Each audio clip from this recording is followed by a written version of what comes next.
Vai jūties noguris, trūkst enerģijas, stress neļauj atslābināties un miegs ir traucēts?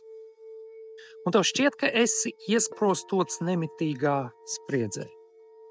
Tavs ķermenis jau zina, kā atjaunoties.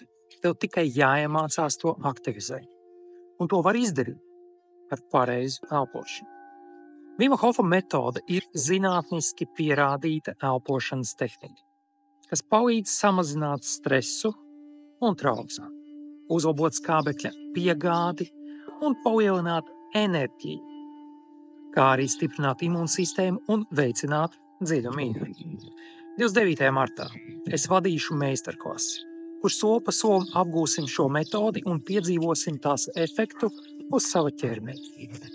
Saņem ierakstu un 30 dienu atbalstu, lai nostiprinātu šo pieredzi. Piesakies tagad!